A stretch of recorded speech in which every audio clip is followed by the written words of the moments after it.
Sveiki. Vieną gražų šeštadienio rytą mes nutarėme nuvykti į Neries regioninį parką ir praeiti Dūkštos pažintiniu taku. Čia mes esame lankęsi jau ne vieną kartą, bet šis maršrutas paliko gerą įspūdį, todėl nutarėme apsilankyti dar kartą. Žygį pradedame dešiniuoju Dūkštos upelio krantu ir pasroviui einame toli. Dūkštos pažintinis takas yra pats sudėtingiausias, bet kartu ir pats įdomiausias šiame regioninėme parke. Įdomus jis yra tuo, kad prieš daugybę metų tirpstantis ledynai išgraužė gražų kanjoną, o vėliau Dūkštos upelis jį labai išvingiavo.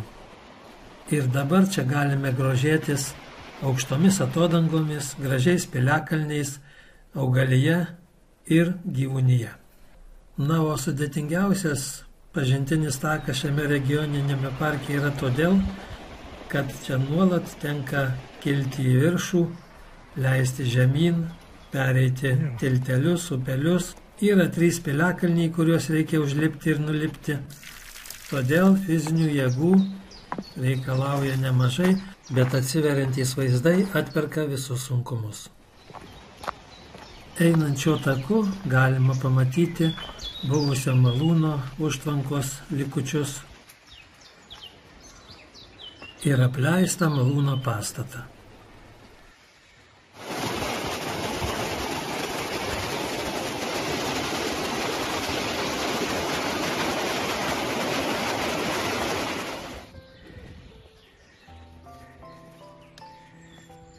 Visi žinojo vadų daug. Tavai kaip įdėksim kamerus.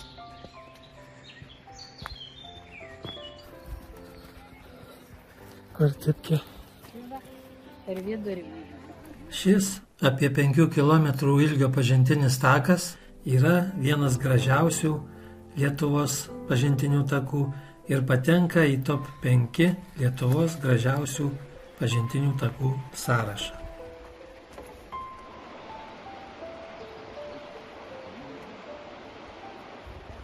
Kalnai Lietuvo Šveicarija.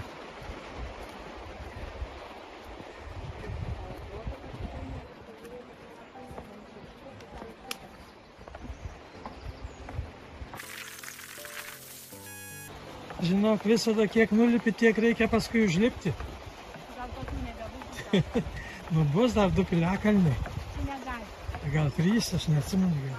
Bet tu matai, kaip viršūnė tokia piliakalnė. Jo.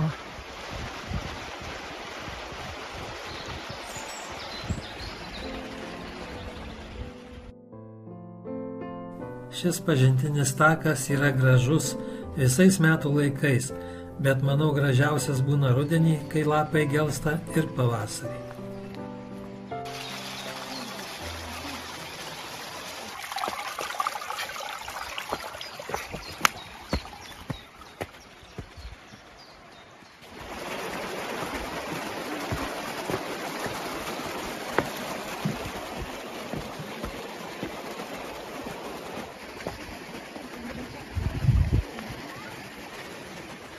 Dūkštos pažintinis takas yra žiedinės formos, todėl išėjus juo grįžtama vėl į tą pačią vietą. Tai yra labai patogu, jeigu atvažiuojate su savo automobiliu.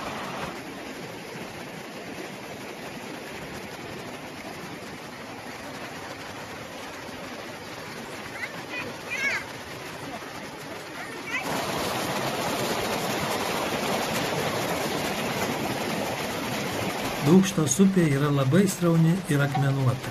Todėl pavasarinio polaidžio metu arba po gausaus lietaus ji tampa galinga kalnų upe ir tampa labai mėgstama ekstremalaus baidarių sporto mėgėjams. Kažkada pavasarinės Dūkštos vandens galybę teko išbandyti ir mums.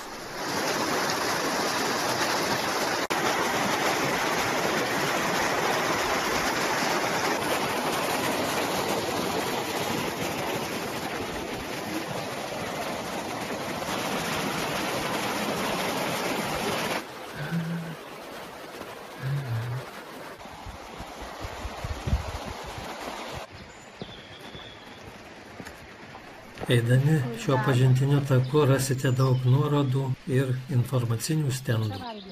Nu, Žygiuojame vis pirmin šiuo pažintiniu taku, vis artėdami prie Karmazinų atodangos. Vėl laiptais lipame aukštyn ir atsidurėme ant Karmazinų atodangos viršaus.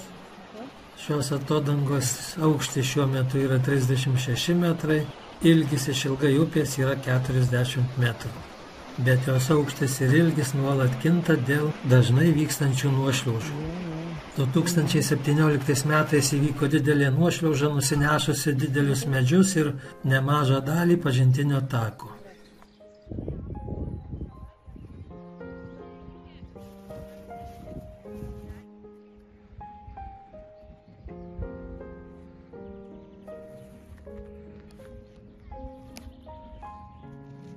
Na, o mes artėjame prie Karmazinų piliakalnio, kuris stūkso netoli Dūkštos ir Neries santakos.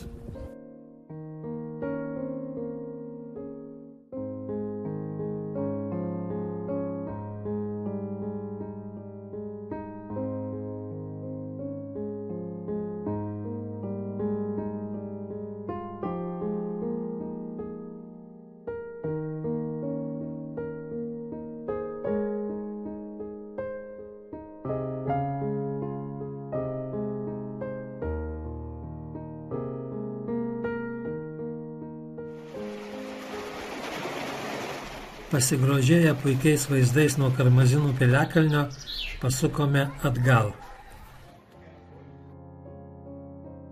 Tilteliu perėjome į kairį Dūkštos upės krantą ir jau greitai lipome laiptais aukštyn. Užlipę atsidūrėme Maldų slėnyje, kuriame augo milžiniškas daubų ąžuolas. Šio ąžuolo kamieno skersmuo yra daugiau nei 1,5 metro, o kamieno apimtis yra beveik 5 metrai. Apžiūrėję daubų ąžuolą, toliau žingsniavome taku, kol priėjome Buivydų piliakalnį.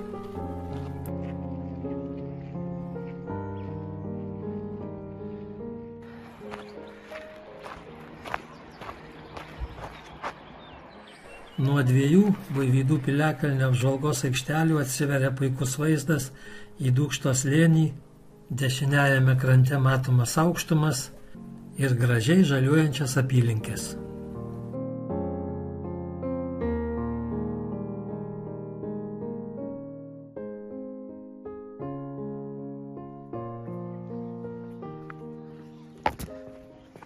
Vėliau žingsniavome link Bradeliškių piliakalnio.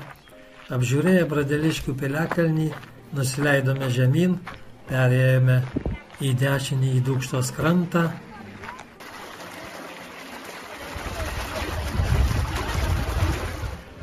Nuo čia iki mūsų automobilio buvo likę 300 ar 400 metrų, tuo mūsų kelionė eina į pabaigą ir dabar galime pasakyti, kad šis pasivaikščiojimas mums labai patiko.